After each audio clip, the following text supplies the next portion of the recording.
everyone. Mag-start po tayo in 3 minutes.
Okay? So, 30 na kayo. Kayo ay ME01, ano? Okay. So, this is week number 15. Yan. So, ito yung second to the last na week that we will have for this semester, since week 17 is already final examination week. Okay, so nado na tayo sa lesson ng applications ng derivatives ng mga functions. And we're through with the first part about curve tracing, second, optimization, at ngayon ay naroon tayo sa related rates. Nabigay ko na ba last time ang guidelines ng pagsosolve ng mga related rates problem?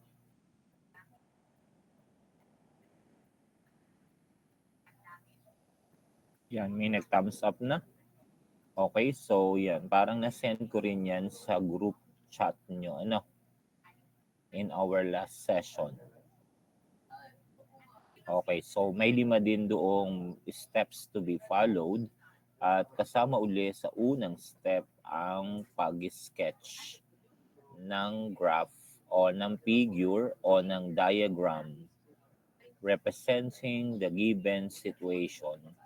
Then you need to identify ano yung variable, ano yung mga dimensions na dapat ninyong makonsidered to solve it. Ang magiging pagkakaiba nito sa optimization ay dito po ay ang mga derivative na inyong gagawin with respect to time. Kaya po ang tawag dito ay rates. At na-identify natin ang mga sample na mga given situation kung saan meron ito. And you need to learn to convert the words into a mathematical model, a math equation that represent the rates. Yan. Tulad ng mga velocity, tulad ng mga volume flow rate, tulad ng mga angular velocity, tulad ng mga electric current. Later ay may mga heat currents, at iba pang rates na ang variable ay nag-change with respect to time. Okay, so to continue, let us answer sample problems involving this. Yan, so sa inyong module,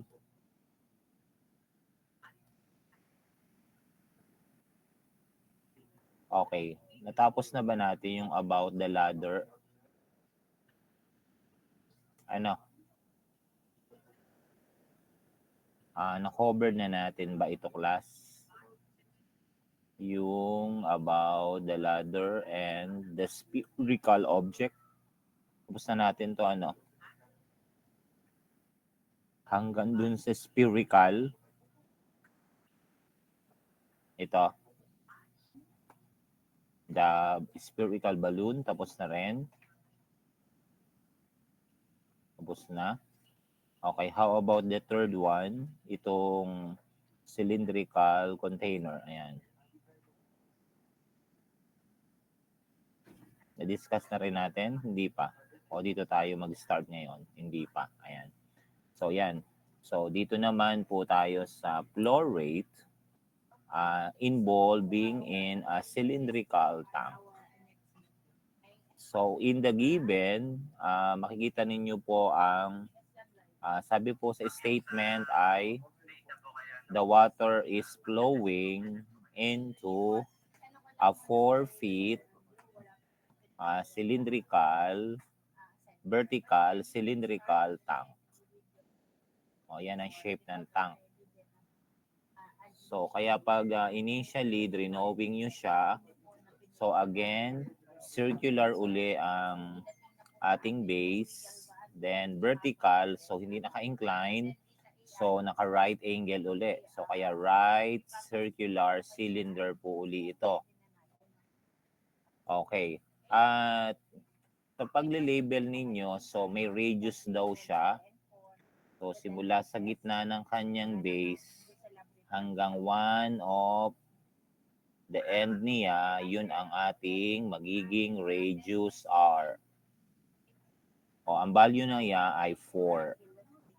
So, let R be the radius of the tank and the value is 4 feet. Now, yan. Tapos, syempre, pwede nating lagyan din ng label na capital H be its height. Although hindi binigay ang value. Now, ang meron ay ang rate. Ang given ay 24 cubic feet per minute. So, dyan pa lang, dapat po ninyong ma-analyze niya na ang unit niya ay cubic feet. So, siya po ay volume. At ang per minute, ang minute po ay time. So, therefore, based from the given, itong 24 cubic feet per minute, this represents the change. O yan, siya po ay dV over dt. Yan. It is the volume flow rate. So, suppose may sources tayo ng tubig galing sa faucet and it is flowing into the tank. So, hanggang magkaroon siya ng laman, o let us label the small h be the level of the water in the tank. So, the capital H is the overall height of the tank. But since hindi naman sinabing fully filled na ito, puno na, so basta naglalaman siya at may let H be the level. Now, ang tanong sa problem ay, how fast is the surface of water rising? So, gaano tumataas ang level? So, ang pinakatanong ay delta H or change in the height or level with respect to time. Kasi how fast? So, dH over dt ang tanong. O, naunawaan po, ang ginawa ko pong pag-analyze based on the statement at based sa drawing na ito. Thumbs up naman. O, the step 1 pa lang yan. So, you have identified ano yung mga given at ano yung mga variable to be determined. So, dito, dH, dt ang tinatanong. Now, to solve it, yan, so kailangan mo muna ng model equation. O, the mathematical model. Okay, so how do you relate the dH, dt sa dB, dt? So dahil po volume ito, so you need again the equation of the volume of a cylinder. O ikaw nga po, Valerie Joy, o ano nga ang volume ng formula ng sa cylinder? Miss Valerie Joy Valderrama.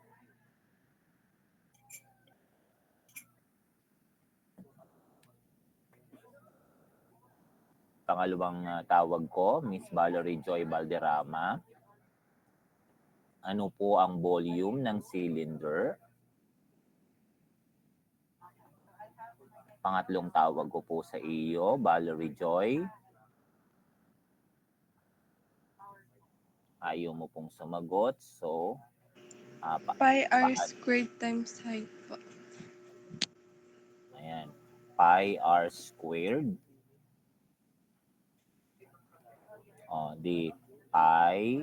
Ang radius niya ay small r squared. So, parang area ng base times the height of, ang gagamitin yung height ay ang height ng o level ng water. So, ang volume na ito ay volume ng tubig, which is also ang shape ay cylindrical. Pero hindi yung capital H ang ating gagamitin since ang tanong po ay ang change ng height ng tubig. Kaya small h po ang ating involved. Gets nyo po? So, ang paggamit po ng variable dyan ay mahalaga. Okay, ngayon, since kahit naman madagdagan na ng level ang tubig sa tank, hindi magbabago ang radius. 4 pa din siya kahit tumaas na ang level ng tubig. The radius is still 4. So kung tutuusin dito, ang magbabago lang dito ay ang volume at saka ang height h. So the radius is treated to be constant. So kaya pag pinerform nyo po ang step 3,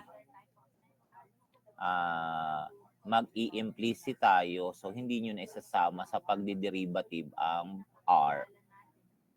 That will be treated as constant. Kaya by implicit, so ang derivative ng volume with respect to time ay diyan po ay dB dt. Yan. So that will be dB over dt. Galing dito ha. And copy the pi r squared. Yan. And then dH dt. So that is implicit. Now then, since the radius naman is constant, then you can substitute the r equals 4. Kaya 4 squared is 16. Kaya ito po yung naging 16. So ito po yung dalawang change na nangyari. Now, since given po ito, masosolve nyo ang dH dt by dividing both side by 16 pi. And then, pwede ka nang mag-substitute. Sabi sa step 4. Saka ka pa lang finally magsa-substitute. Although nag-substitute ka na ng 4, pero it's okay kasi constant naman siya. But the dB dt is, for this problem only, is given. The given is 24. So, 24 divided by 16 ay 3 halves. So, over 5 sa ilalim. Pakicheck naman class kung ito nga ang approximate decimal. Gamit po ang calculator at mag-thumbs up po kayo kung yan din po ang nakuha niyong numerical value.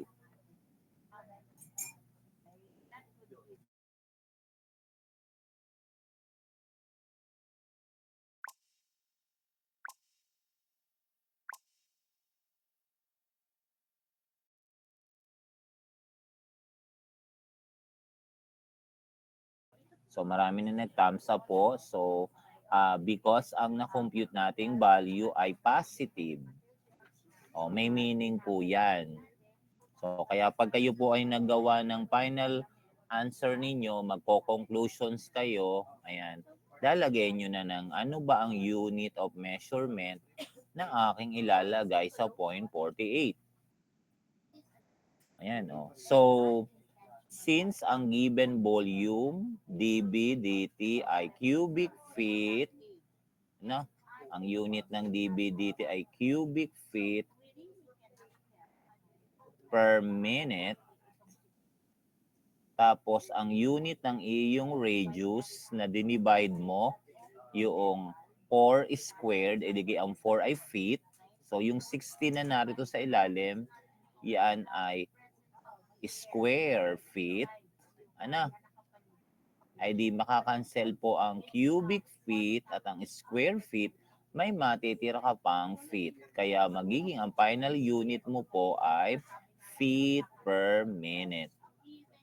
So, yan na po ang ating sagot. Approximately po yan. Kasi ni-round off nyo in a certain decimal. And the positive sign means the level increases. So, tamang tumataas, the water surface is rising. Gets nyo po kung paano nag-determine ang final unit. Yan. Mahalaga yan, lalo na pag kayo'y nag-physics po at ngayon kayo'y nag-chemistry, nag-solve na rin kayo ng problem na very specific po na dapat ay very consistent kayo sa mga unit of measurement. No? Kung English unit, English. Kung metric units or SI units, dapat SI.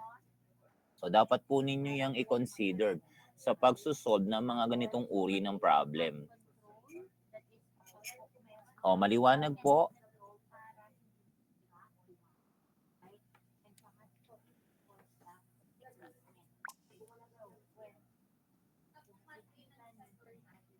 Okay, next situation ay kung meron naman tayong conical tank. Ayan, cone naman. Ayan.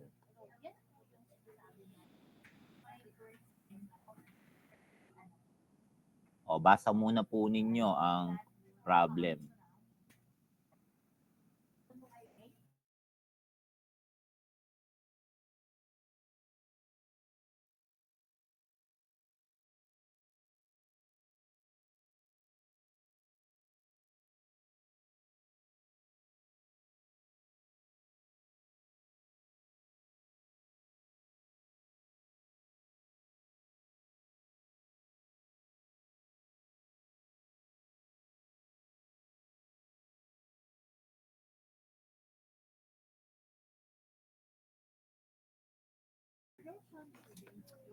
So after the reading, so if you try to draw for yourself the figure that represent the situation. So sinabi dito na may water tank, ang shape ay inverted cone. So you have this. You draw the inverted cone.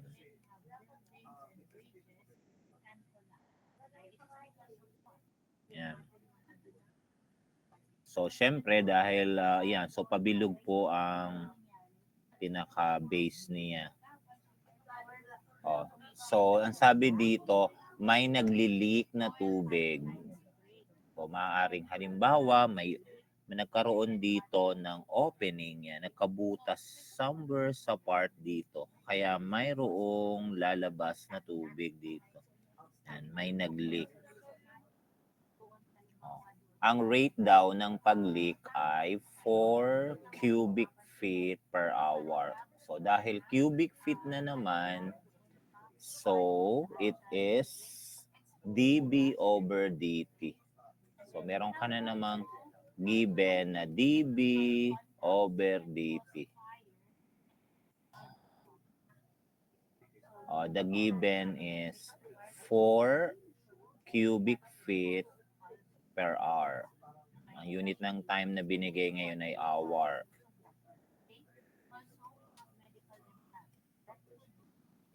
Tapos, the base radius of the tank is 5. Yun. No? So, sa gitna ng kanyang base, so ito yung R.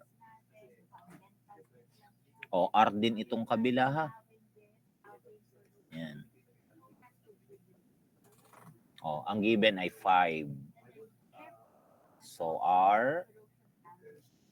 Pag nilista natin, 5 feet. This is base radius. The height of the tank is 15 feet.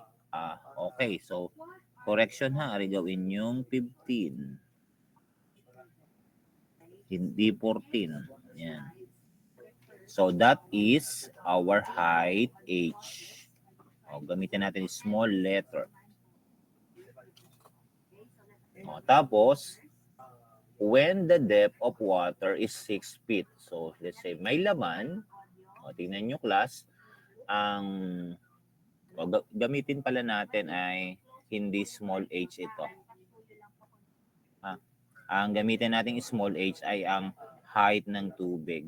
Gamitin natin na ang overall na 15 feet ay capital H uli ha.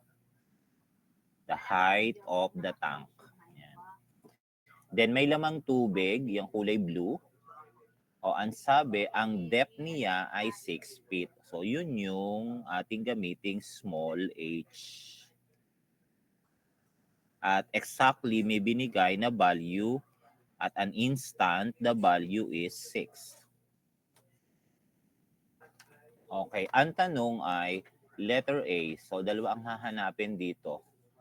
What rate is the depth of the water in the tank changing? So, dahil ang depth ay nirepresent natin ng small h, so ang rate ng pagbabago niya ay dH dt. Yan ito. And another one, dahil po ito'y cone, habang nataas ang level ng tubig, yung pagbabago ng height, ay nagbabago ang radius.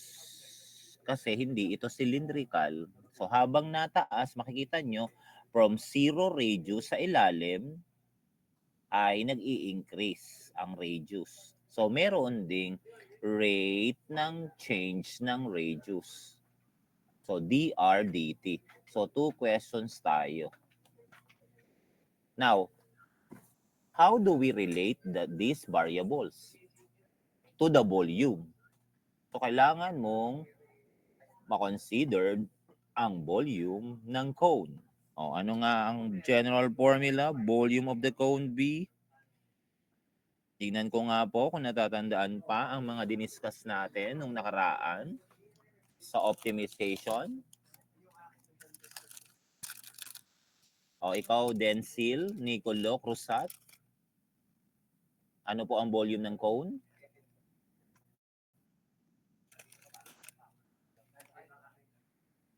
Ano?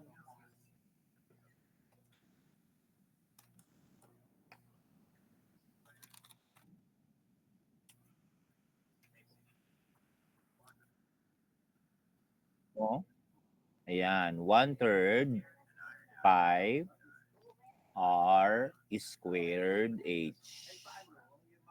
Siya ay 1/3 ng volume ng cone, ng cylinder. So, dito, hindi constant si R. So, both the R and the H are changing. Kaya ito'y magpa-product rule ka. Pero, para maiwasan mo ang pagpa-product rule na i-derivative mo si R, i-derivative mo si H, pwede pong gumawa ka ng paraan na i-relate si R at si H. So, parang ginagawa natin ng optimization, pwede mo itong gawin munang in terms of H. So, hanap ka ng formula ng R na magre-relate sa kanya. At ang pwede mong gawin, katulad ng ginawa natin last time sa optimization, tingnan mo ang front view ng ating tank. So, hatiin mo ito sa dalawa. At sa front view niya, makikita mo ang isang right triangle na kalahati ng buong triangle na front view ng cone. So let's say you deal with this half right triangle. Pag inyo ang nilagyan ng label, ang pinaka base na mangyayari doon ay ang radius ng cone o 5. Ang total H ay 15. Ayan. So then, Kung may lamang tubig, so itong medyo maliit na triangle na ito, so you will have, ito ang radius ng level ng tubig at ito naman ang kanyang depth, the H. So magkakaroon ka uli dito ng similar triangle. Yung malaking triangle at yung mas maliit na triangle. And according to geometry, kapag may similar triangle, ang ratio or naka-proportion po ang mga sides niya. So, pwede kang gumawa ng ratio and proportion. 5 is to R as 15 is to H. Or, ano ang pwedeng ratio? Yan. So, R is to H para sa tubig. R is to H as 5 is to 15. Ay, 14 pala na ang ginamit niya. Sorry, class. Ha? So, ang baguhin na lang natin pala ay ang given. Ha? So, ay gawin nating 14 feet. Yan. Para hindi na tayo magbabago ng solutions natin. Okay, so edit natin ito. Balik natin, 14 feet ito. Yan. So, ang namali ay yung type doon sa original na problem. Okay, gets nyo, class?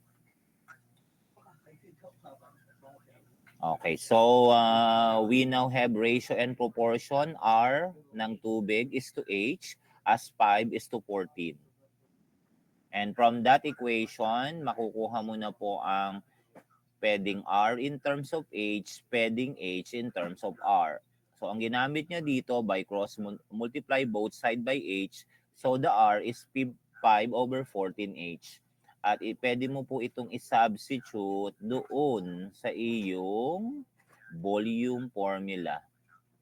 So this will become 1/3 pi. Change the R to 5 over 14H squared and then times the H. So simplifying this, so 5 squared is 25. 14 squared times 3 is 588. Then H squared times H is H cubed. So the volume now is in terms of H only. At pwede ka nang mag-implicit at chain rule. So for the left, the V, i-derivative mo dB dt. Copy the constant, 25 over 588 pi. Then by power rule ng H cubed, it's 3H squared dH dt. O dahil with respect to time, pagdi-derivative. So, simplifying, cancel the 3 and the 588, you have 196. And then, okay, dahil ang kailangan mo ay itong dH dt, so multiply both side by 196 para makancel dito. Divide both side by 25 pi, tsaka h squared. O, para dH dt na po ang matitirang unknown. So now, dahil given naman po itong dalawang ito, ang dB dt at saka ang H. From the original problem, ang sabi dito ay the dB dt is 4. But, yan, so inyo pong babasahing mabuti ang nasa original problem. Ang sabi, nagli-leak ang water. So that means ang pagbabago ng volume na ito ay di mababawasan po ito. Kaya lalagyan nyo po ng negative ito. That means nagdi-decrease po ang volume kasi nagli-leak. Get nyo, class? O, yan pa ang isa na inyong kailangang pag-iingatan. Kaya mahalaga pong nabasa ninyo ng mabuti ang problem at naintindihan ang mga words na nandoon. Kaya po required po na isang basic skills ng anumang nasa science, technology, engineering, and math ang reading comprehension. Kailangan naintindihan nyo ang binabasa ninyo. You put meaning to it. Yan. So there must be a negative sign there because of the word leaking. And kapag nagli-leak, so nababawasan. Nagdi-decrease ang volume. Kaya dV dt is negative. So, kasama yung isa-substitute sa problem. Sa nakuha nating derivative dito, yung -4. Ayan. At ang height h ay given naman na ang sabi dito ay, yan, when the depth of the water is 6 feet. Ayun. So, the height h is 6. Pero, tamo, hindi agad isinubstitute sa umpisa pa lang yung 6 ha. Saka lang ninyo siya isa-substitute kapag natapos nyo na ang calculus na step 3. O, di ba yan po yung ni-remind sa inyo na note doon sa guidelines na before substitution, step 4, kailangan nyo munang na-perform ang calculus sa step 3. So, pag nag-step 4 na tayo, substitution na. So, 196 divided by 25 pi, then ang dB dt, -4, ang h ay 6 squared. Ayan.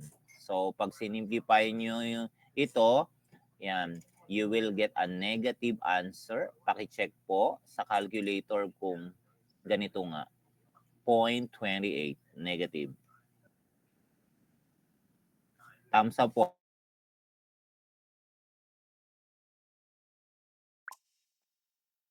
And what does the negative sign mean? That the level or the depth decreases. So tama. Pag naglilik ang tubig doon, mababawasan ang volume, bababa ang level ng tubig. Kaya ang dH dt is negative. So, pag ginawan mo yan ng conclusion, isang tanong pa lang yan ha, ang the depth of the water in the tank decreases. Tatanggalin nyo na yung negative sign kasi nilagyan nyo na ng word na decreasing at the rate approximately 0.28 feet per hour. But naging feet na, hindi na cubic feet. Di galing ulit tayo dito. Ang unit ng dB dt ay cubic feet per hour. Ang unit ng h squared sa ilalim ay square foot. Ay di makakancel ang cubic feet and square foot. Di feet per hour na nantira. Kaya po naging ganito yung unit niya. Okay, may isa pang tanong. Ano naman ang changes sa radius? Ay di balikan mo po yung nakuha ninyo ratio and proportion kanina. Ayan, ito. R is to H, 5 is to 14. So you have now the R in terms of H. Ay kailangan mo ay dr over dt. So i-derivative mo naman ito both side with respect to time. So the left side will become dr over dt. And that will be equal to 5 over 14, copy the constant, and then dH over dt. Ayan. So, kaya, ayan. So, ito na yung naging derivative natin both side. And then, dahil nakuha mo na yung sagot ng dH dt, substitute mo siya. Pwede na po yung buong fraction or yung decimal na negative 0.28. Kasama pa rin sa pagsasubstitute ha, ang negative dito. Negative 0.28 times 5 over 14. Tama bang approximately negative 0.10? Pakicheck naman po sa inyong calculator. Tama. Did you get the same result? Okay. So, negative. Negative uli. Ang sagot naman, change in radius naman yan. So, ibig sabihin, habang maglilik ang tubig in the tank, ay magbabago ang height, bababa, liliit din ang radius kasi mababawasan ang level. So, paliit ng paliit ang radius. So, that's the reason why in the dRdt, you also get a negative sign. Pero pag nag-formulate na kayo ng conclusion, tatanggalin nyo na rin yung negative sign at sasabihin mong the radius of the top of the water in the tank decreases din. Ang rate naman, 0.10 o ang unit din ay di feet per hour din. Okay, gets nyo po?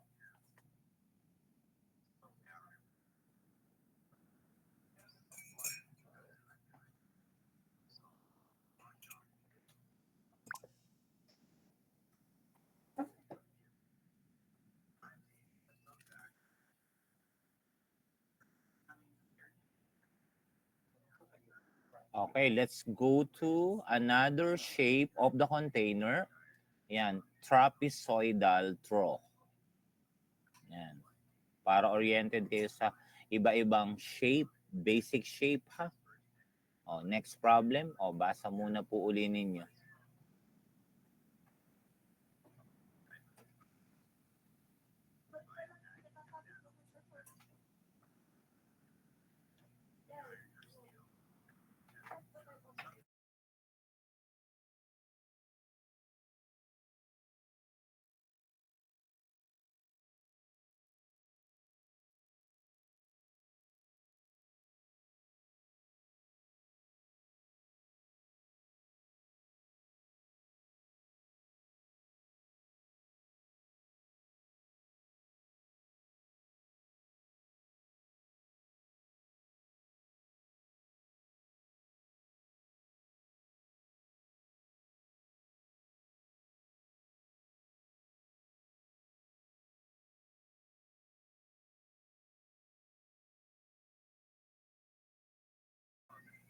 Okay. So, how does a trapezoidal trough looks like? From the basic trapezoid, so it's a four-sided figure na at least ang dalawang sides ay parallel but not necessarily equal. So, yan. So, ganito po ang itsura ng basic ng trapezoid. So, pag sinabi nating trapezoidal trough, that means ang base niya ay trapezoid. O, at least one pair of sides ay parallel. Not necessarily equal.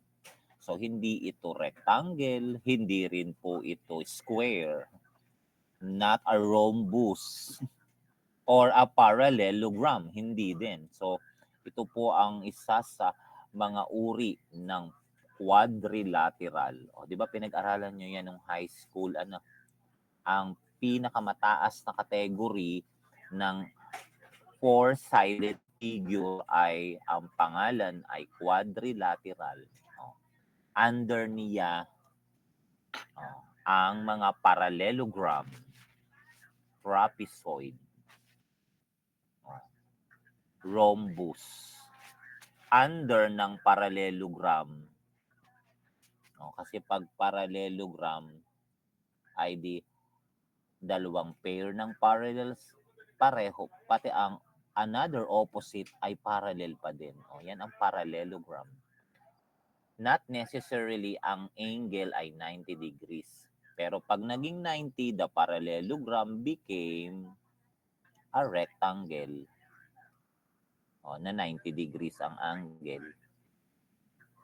And then a special rectangle is kapag lahat ng sides ay equal as square. Yan po So in the problem, hindi po parallelogram, hindi rin po rectangle, hindi rin po square. So it's a trapezoidal trough. At kapag ito'y naging three-dimensional, so ito na po ang magiging hitsura ng figure. Ayan, So ito yung trapezoid. So sa kanyang opposite face, trapezoid din, and then rectangular na yung taas, pati yung baba. Ayan. So that's how a trapezoidal trough looks like. Gets nyo class? Yan, kailangan yung matutunan to po ha, ito mga pag-drawing ng ganito dahil yan, kayo po ay engineering student ha.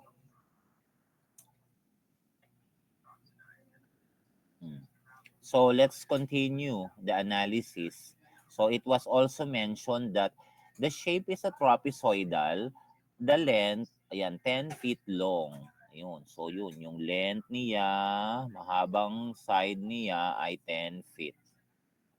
Ang 4 feet ang kanyang wide, the width. So ito naman. So kaya po rectangular po yung taas. Top. Ang bottom na wide ay 2 feet. O yan, magkaiba yun. 2 feet naman. Kasi nga magkaiba ang top at ang bottom face kasi trapezoid nga. At ang depth ay 2 feet din. Ayan. So yan ang mga dimensions na binigay.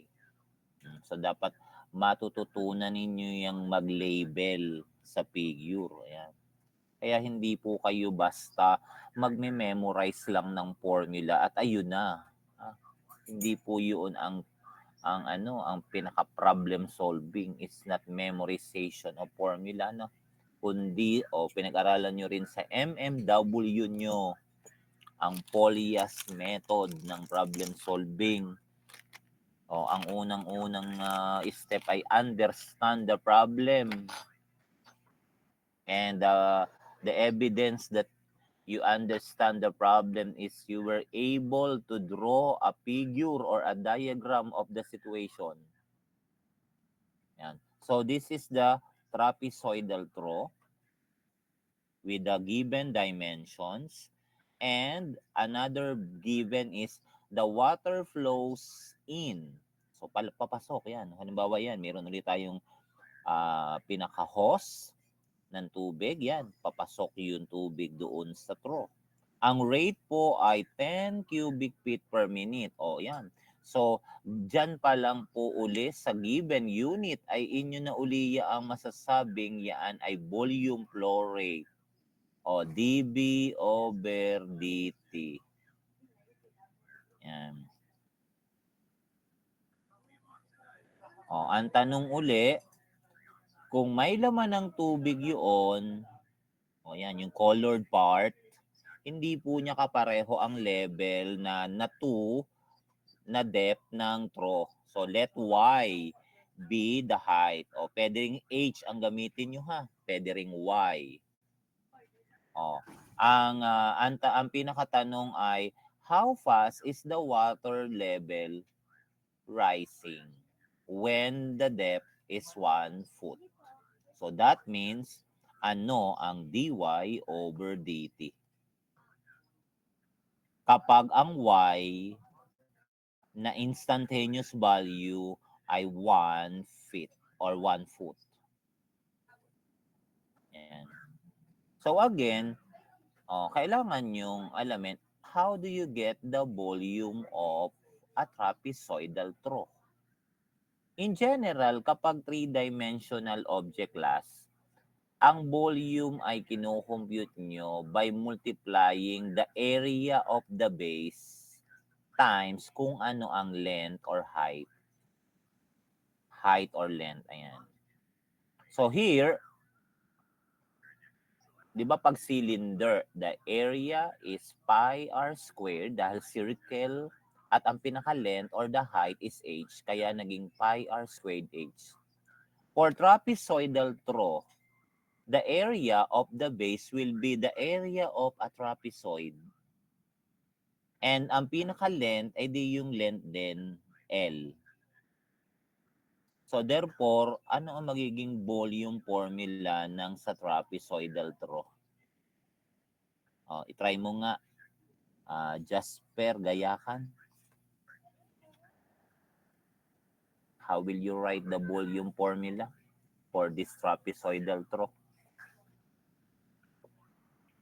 If the general of all 3-dimensional object is area times the length or the height, so what will be for this trapezoidal throw?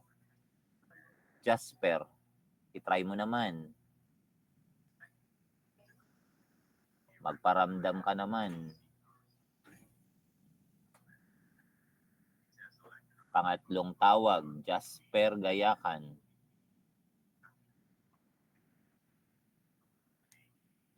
Ayaw mo po.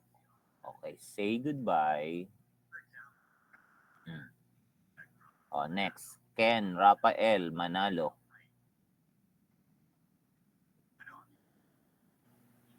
Ang area po ay ano, 1/2 times the quantity base 1 plus base 2 times height. Okay, so yun ang area niya. 1/2 base 1 na plus base 2. Area pa lang to ha. Times ang height ng trapezoid, h. This is still the A. So times, para sa volume, times the length pa. Para ang magiging value po ay magkakaroon ng unit na. Ang unit ng base ay feet. Ang unit ng height ay feet din. Ang unit ng length ay feet. Dito ay magiging cubic feet, which is the unit of volume. So, dun pa lang, dapat ay bago kayo mag-finalize ng formula nyo, isipin nyo kung sakaling ako'y may isa-substitute na value, tama ba ang magiging unit of measurement? Ang tawag po doon ay dimensional analysis. Ano po? Guess nyo po.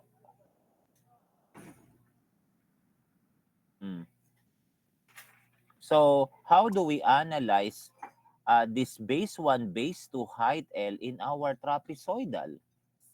So, tingnan ninyo ang front view niya involving the trapezoid. At ano ang mga dimension na meron siya? So, tingnan natin. Ang pinaka-height niya or depth ng trapezoid ay 2 feet. Ayan. Yung itaas na side, ang total noon ay 4. Given yun ha. Ang ilalim daw ay 2. Diyan ay 2.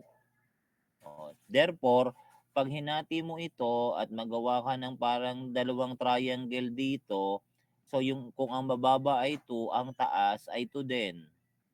Ay ang total nito ay 4, hahatiin mo pa yung natitirang 2 sa 1 unit dito at 1 unit doon. Guess nyo, class? Yan. Tapos, itong colored part, ito ang level ng tubig. So, may bagong dimension. The height of the water is y, and then, i-treat ninyo ang isang part na ito as x. Therefore, yung kabilang part x din, tapos aring nasa gitna 2. Kaya ang total level ng tubig ay 2x plus 2. So, dahil ang kailangan natin ay volume ng tubig, hindi volume ng trapezoid. Pero if you are going to look at the water here, the volume of water formula is the same volume formula for the container, the trapezoidal trough. So in this case, ang mangyayari, ang base 1 mo ay aring 2 sa baba, ang base 2 mo ay ang sum ng 2 plus x plus x. So yun yung base 1 plus base 2. Then ang pinaka-height ng tubig ay y at ang pinaka-length retain pa din, hindi magbabago 10. So constant yung 10 na length. So therefore, pag sinulat nyo na po ang volume equation, ayan, magiging 1/2. Ang unang base 1 ay 2. Ito yun ha, 2. Plus, sa taas na base ay 2 plus 2x. Ayun. Then, ang pinaka-height ay y. Then, ang pinaka-length, constant na 10. Ayan. Kahit magbago ng level ang tubig dyan, ang 10 na length ay the same. Kaya pwede nyo nang isubstitute dyan. So, ang tanging variable na makikompare niyo dito ay ang x at y. So, simplify mo. Ang loob ay 2 plus 2 ay di 4. Times 1/2 sa labas ay 2. Times 10 sa labas, magiging 20. Distribute mo sa y, so 20y. Plus, may 2x sa loob, kaya magiging 1 half ng 2x is x times y is xy times 10. Kaya 10xy. So, this will be your volume equation of V for water at any time is 20y plus 10xy. So, dalawa ang variable x at y. So, kailangan mo munang i-express uli ito na ang matitirang variable na dahil may letter y ka na dito, dalawa, si x na lang ang paltan mo para iisa na lang ang poproblemahin mo. So that this will become in terms of y only. So again, may similar triangle ka na naman. O yan. O aling kaya ang similar triangle? O yung malaking part na may dimension 1 foot yun. Ang total height na rin ay 2. Samantalang yung maliit na triangle ng involving the water, ang kanyang dimension nito ay x, tapos ang kanyang height ay y. So again, magre-ratio and proportion uli kayo dito. That means if x is to the y, then sa malaking triangle, ang pinaka-x ay 1 at ang pinaka-y ay 2. Yan ay kung puno. So ito class ang naging ratio and proportions niya. Guess nyo po. At pag inyo po yung cross multiply, you will get y times 1 is y, then 2 times x. So pwede meron ka ng y in terms of x. Or pwede mo ring solvein si x, magiging namang divide both side by 2, so y over 2. So, alin man po dito ang pwede nyong gamitin? Now, since ang decisions natin kanina ay dahil dalawa na ang variable y mo dito, sa x na lang ang paltan mo ng in terms of y, which is y over 2. Ito. So, kaya, magiging ang bagong volume equation mo ay 20y plus 10 times 1 half y times y, magiging 1 half ng 10 ay 5y squared. Yan. So, meron na tayong volume formula in terms of variable y only. So, pwede na tayong mag-calculus. I-chain rule natin at mag-i-implicit differentiation both side with respect to time t.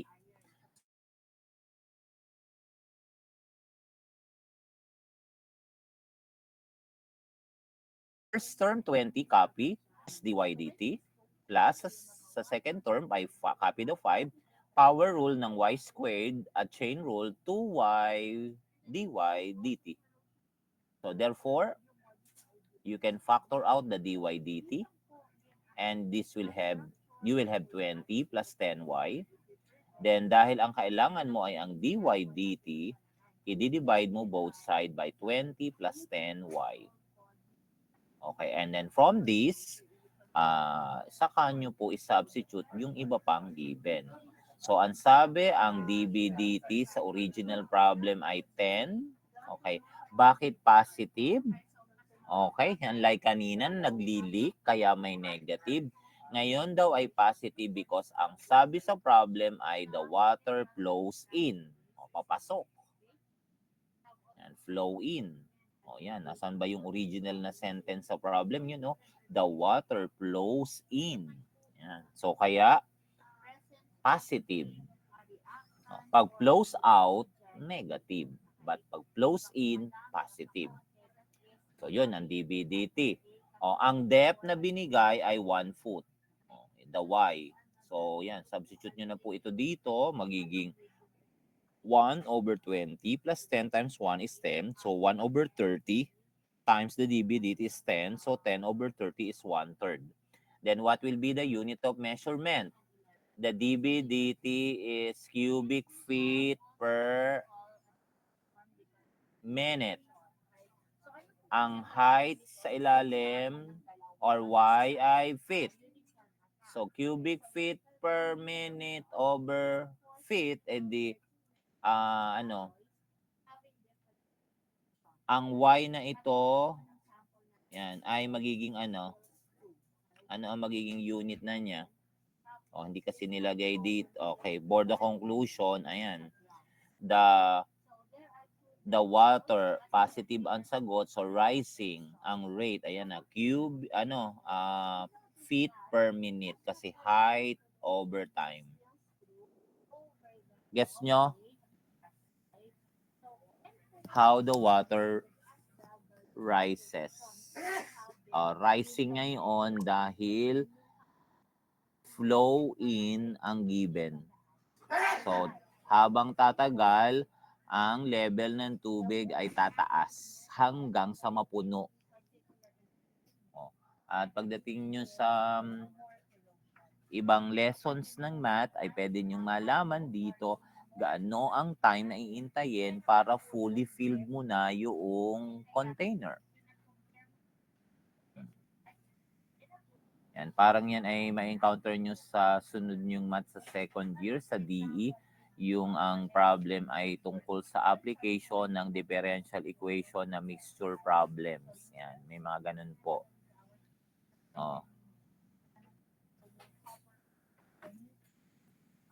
Okay, so yung unang naging mga problems natin ay ang given ay mga naging algebraic. Okay, paano naman kapag related rates tapos may mga trigo? Ayan, logarithmic, exponential, hyperbolic. So these are called transcendental functions.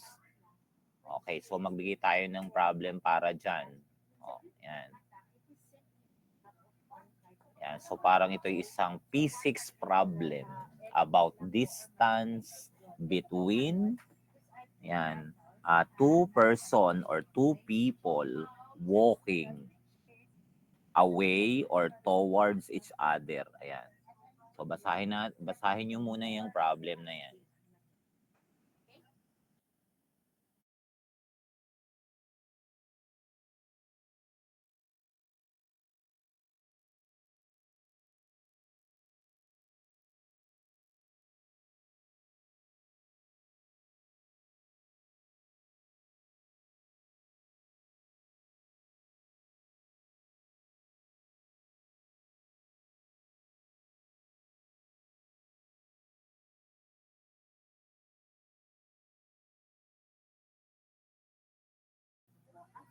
Okay, thumbs up. Tapos na ba? Nabasahin?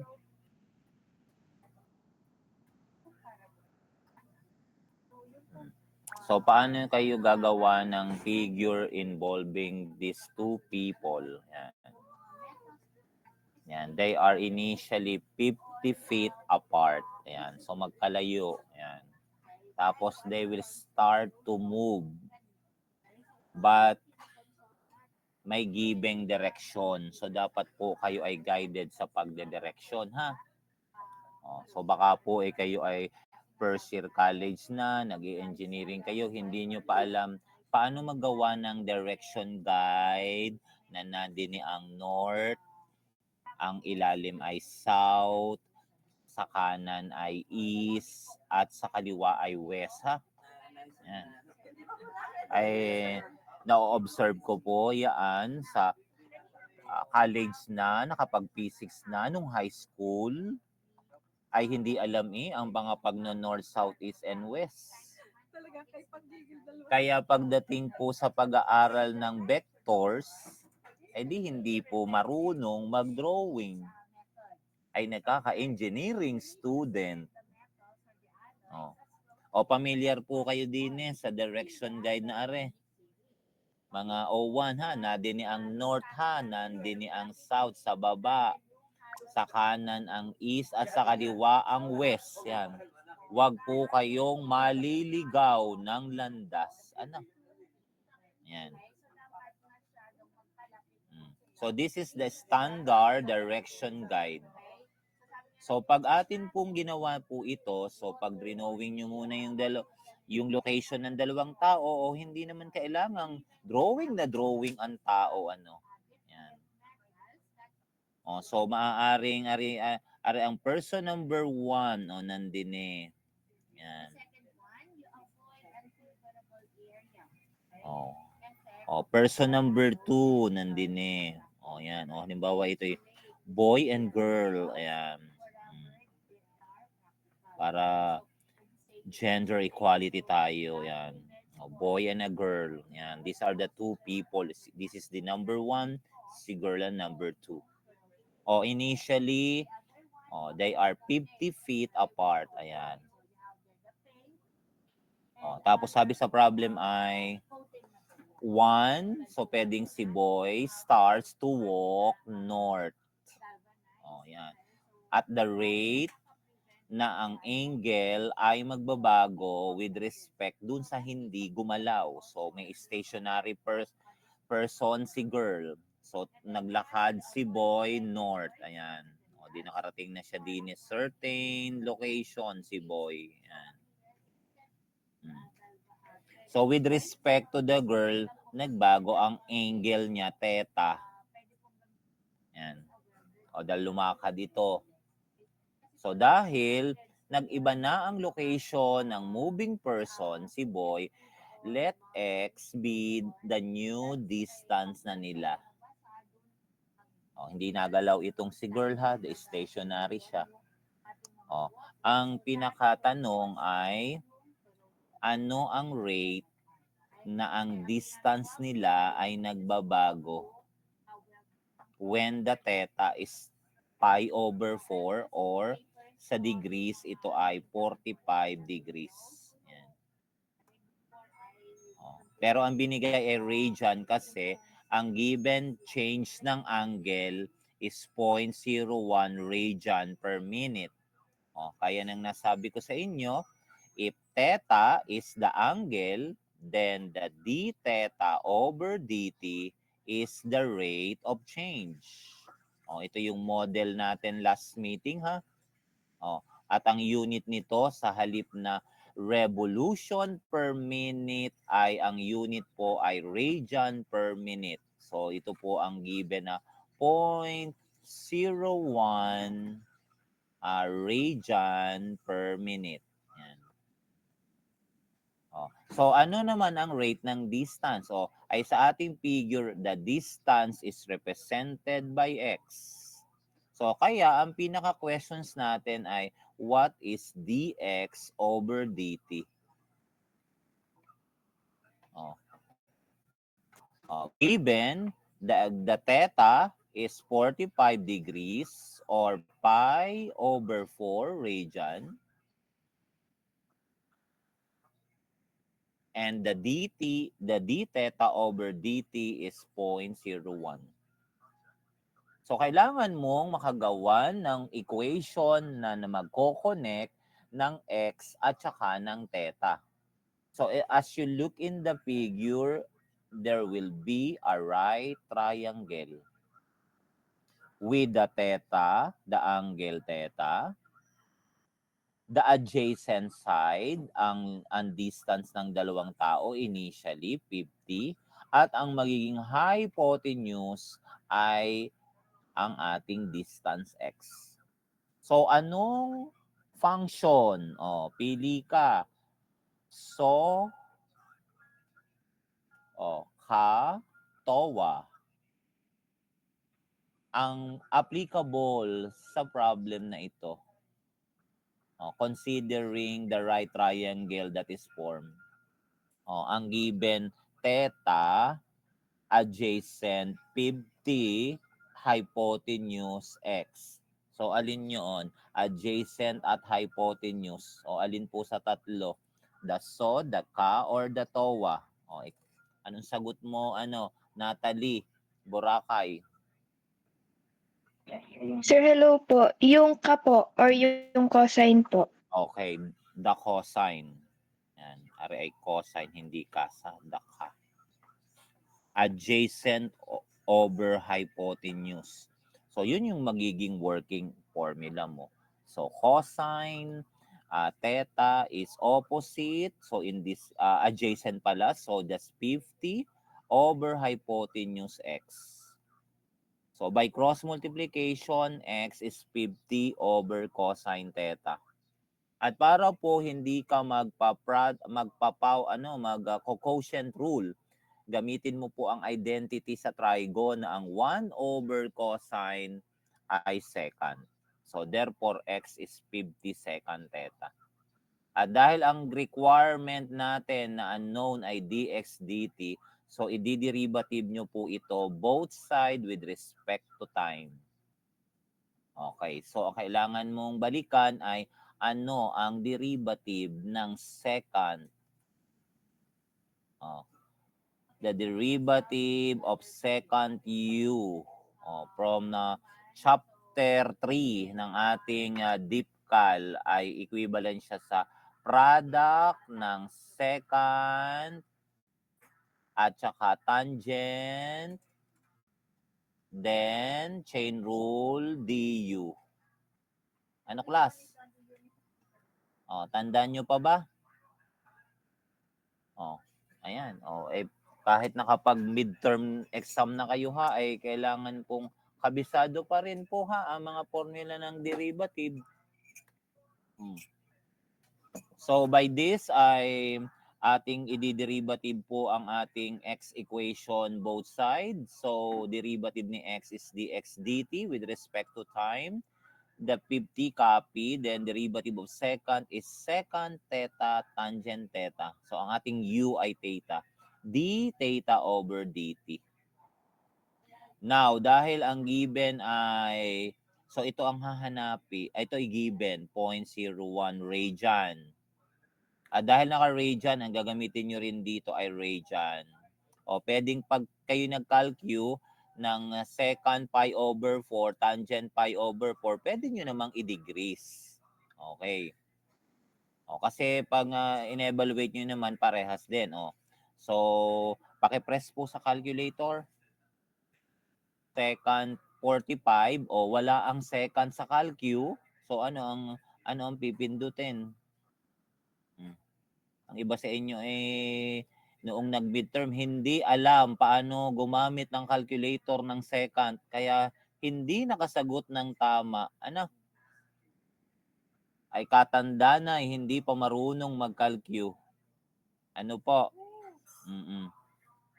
Anong gagawin mo, J. Samuel Sawali? Paano mo i-evaluate sa calculator ang secant? Wala naman diyang secant. Kahit ibato mo yung calcu mo. J. Samuel Sawali. Hoy, J. Samuel. Pangatlong tawag. Ayaw. So, goodbye, goodbye, goodbye. Sige, kick out. Jomel Claveria. Sir, ano po? 1 over cosine po. Ayan. So, the reciprocal. Yan. 1 over cosine. Pi over 4 or 45 degrees. Ayan. Pwede mo nang kalkuhin ito. 50 times 1 over cosine 45 times tangent 45 times 0.01. Pakicheck po kung 0.71 nga approximately. Tumamsa po ang mga nagka-calculator at nakuha po ang certain value. Practicein nyo po ha.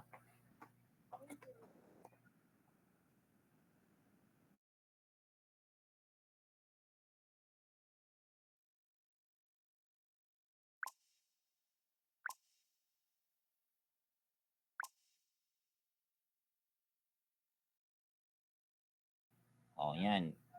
May nakapag-calculator na. So, positive ang sagot. Ang ibig sabihin uli, the x is increasing. So habang lumalakad papuntang north yung boy, okay, siya ay moving away. Ayan. So baka may pinagdadaanan. Ayan. So X increases as this moving person goes north. The rate of the distance changes is 0.71. So the unit will be feet dahil yun ang unit ng X and the unit of time is minute. So yan ang final answer. May unit of measurement.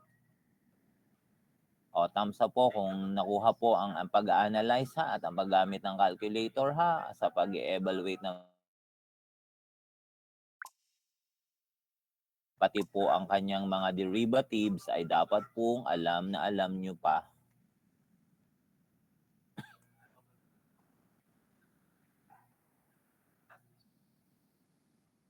Next.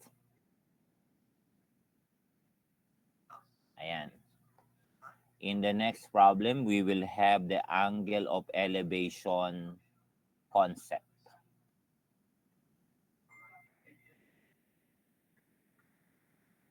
Nyo muna uli ang problem.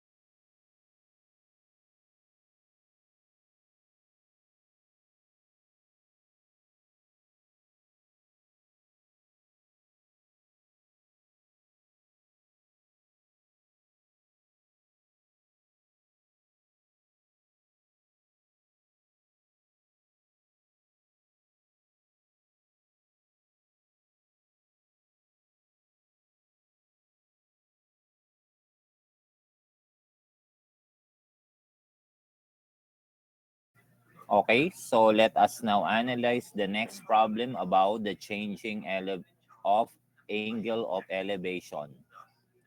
So here, meron tayong camera on the ground na magre-record or mag-film ng how a rocket is being launched. Yan. So ito yung rocket. So from the ground, the rocket goes up. Rising siya ha dahil nilaunch nyo siya. Yan. Mayroong binigay na function, the position function ang rocket as it goes up. The S, which is the distance traveled niya, is a function of 30t squared. Ayan. Na kung saan ang height na ito ay measured in feet and the time is in seconds. So if there is a camera here, so yan, so narito yung pinaka-camera sa ground level. Let's call it C. As the rocket goes up, so magkakaroon siya ng bagong distance. Therefore, magkakaroon ng certain angle of elevation. Yan. Kaya ang tawag dito ay changing angle of elevation. So habang tumataas ang rocket, nagbabago ang angle niya from the ground. Okay, ang hahanapin ay rate of the change of the camera's angle. So that means if you let the theta be that angle, so ang hahanapin nyo d theta over dt. Now, ang binigay na time ay during the time na nakaakyat na ang rocket, so ang time ay 15 seconds. Now, ang initial, ang camera ay 1,000 feet away from the rocket. Yan. So that's the initial. So ito yung rocket R, camera C. So ang initial distance niya 1,000 feet. Okay. So let S be the distance. Yan, yung binigay na position ng rocket. Given the right triangle now, there is a theta and there's the adjacent. The S is the opposite. So again, by SOHCAHTOA, TOA, alin po sa tatlo ang applicable dito naman? Ano naman po? Jeff, Nico. Yung tawa po, sir. Okay, the TOA, the tangent. So kaya tangent theta is S, opposite, over adjacent 1,000. So yan yung magiging ating working. Hindi ito ang hypotenuse, ito ang equation natin na nagre-relate ng theta at saka ng S. Ngayon, ang kailangan nyo ay yung d theta. Ang nandito ay tangent. So, with respect to time, so pwede nyo pong paltan yung S dyan ng given 30t squared. So that this will become tangent theta is the S. Pwede nyo paltan yun, ha? Pwede ring hindi. Pwede ring siya na ang i-derivative mo. Kasi meron bang given ds dt? Wala. So kaya there are two ways to solve this. Ayan. So pwede po yan.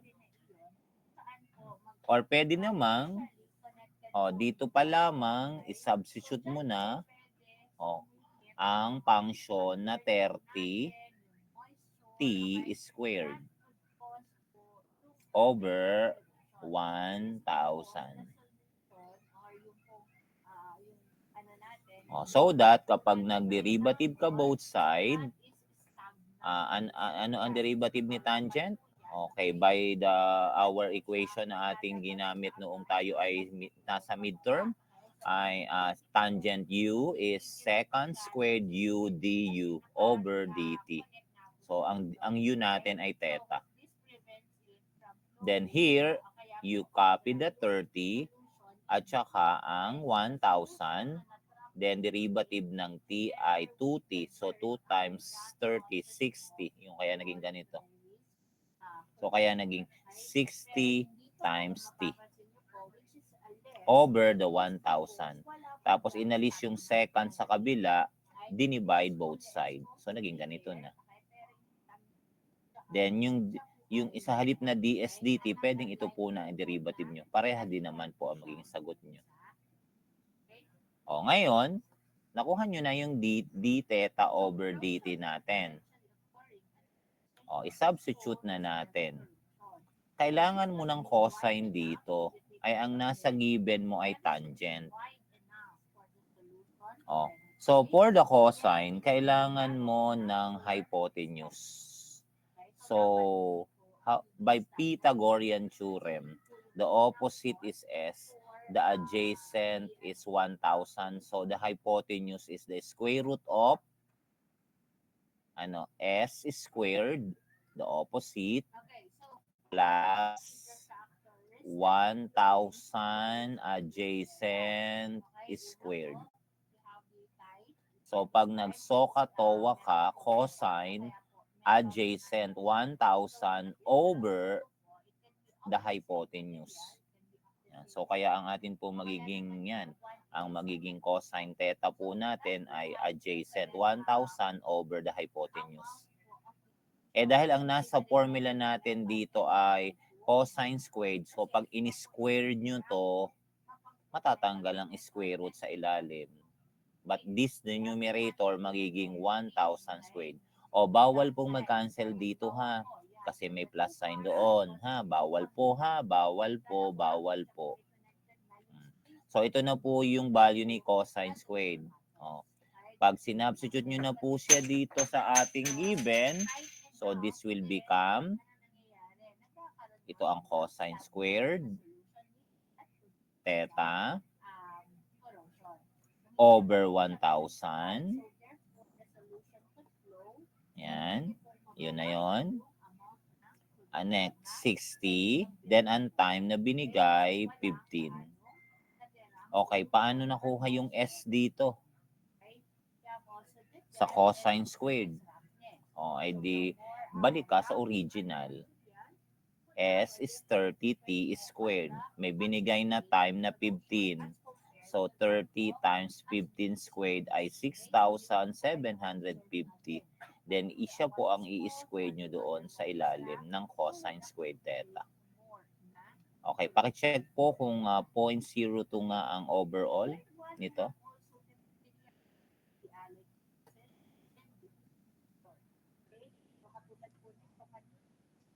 So kailangan po ulihan ng tamang paggamit ng ating calculator ha.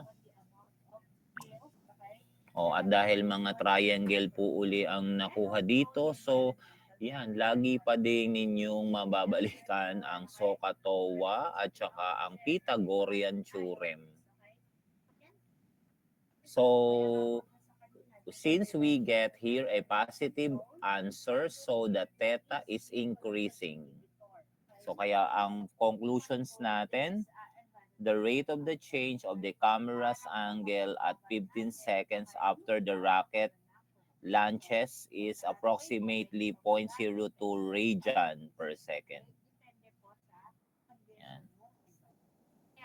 Because radian, because it is the unit of the theta, and the time, the unit is seconds, kaya radian per second. Okay? Question po so far? Kailangan na i-drawing nyo ng maayos ha, yung figure nyo sa original situation. Yan. Okay.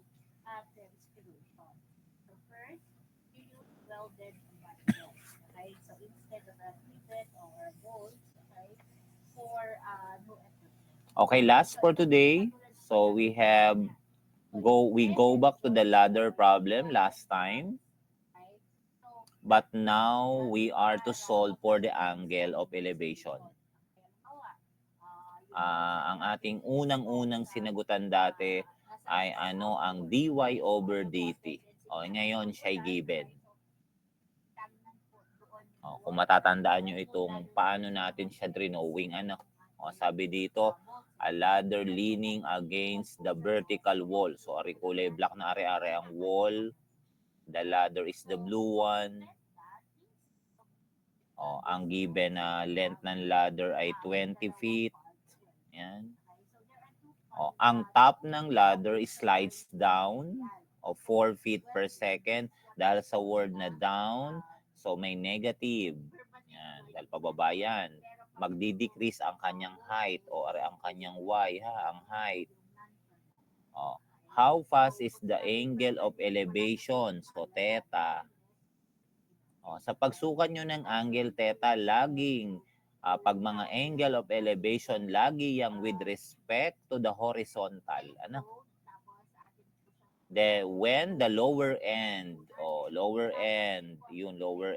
is 12 feet from the wall. So, when the x, ayan, so kapag ang x ay at an instant ay 12 feet.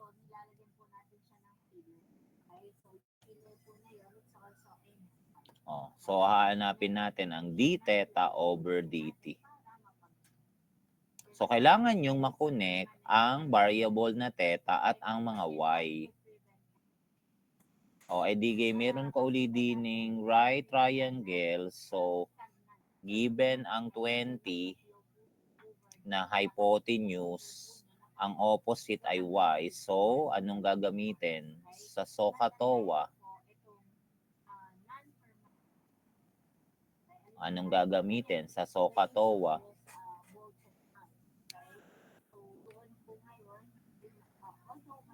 Ikaw Alexandra Denise. Sign po, sir. Okay, let's call it sine. Sine theta is y over 20. Yan, so sine theta is y over 20. So, to solve the theta, dahil ang kailangan mo ay d theta over dt, so we apply arc sine of both sides. And then, saka mo i-derivative both sides. So, babalikan mo ang derivative ng arc sine. Yan, which is 1 all over the square root of. Yan. Now, may isa pa pong paraan para hindi kayo mag-integral, mag-derivative ng arc sine.